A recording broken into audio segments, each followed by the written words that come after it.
Choco Mocho Flying Titans muling babangon sa pagkakalugmok sa putikan at hindi hahayaang madagdagan ang nag-iisang talo. Akari Chargers gusto mag back-to-back wins at hahatakin nila pababa kung sino man ang haharang sa kanilang pag-arangkada. What's good, PVL fans? It's nice to be back with you here on Powerhouse Volleyball PH.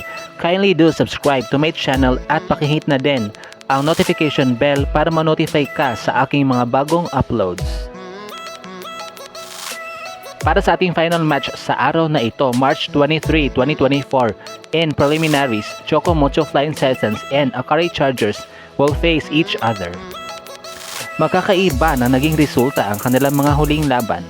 Dahil nga sa unang pagkakataon ay nalasap ng Choco Mocho Flying Titans ang pait ng pagkatalo sa kamay na PLDT High Speed Headers in 5 sets, 20-25, 12-25, 25-23, 25-11, and 13-15.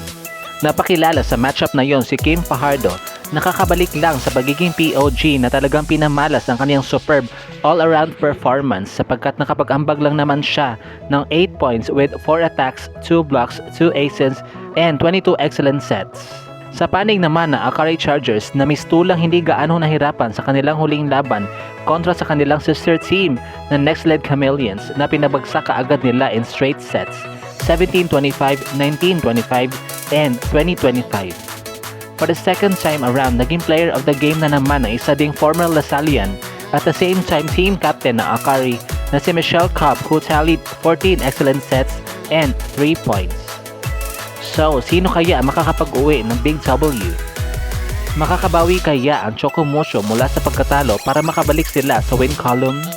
Or nag-take advantage talaga ang Akari sa talo ng Flying Titans kaya may game plan na sila? Samantala, panigurado magliliyap ang venue sa pasiklaban ng dalawang Bisaya na sinang Gretchen Sultanes and Cici Rondina na parehong walang bukas kung pumalo. Swag battle ng dalawang swaggers na sina Fifi Sharma and Maddie Madayag. Pati na din ang tapatan ng dalawang 6'2" opposite hitters na sina Dindin Santiago Manabat and Kat Tolentino. And lastly, ang ipisa ng dalawang former Adamsonians na kilala sa kanilang walang napagan na bola which are Bang Pineda and Thang Ponce. Kaya naman antabayanan na lang natin ang kanilang puksaan roughly around 6 PM.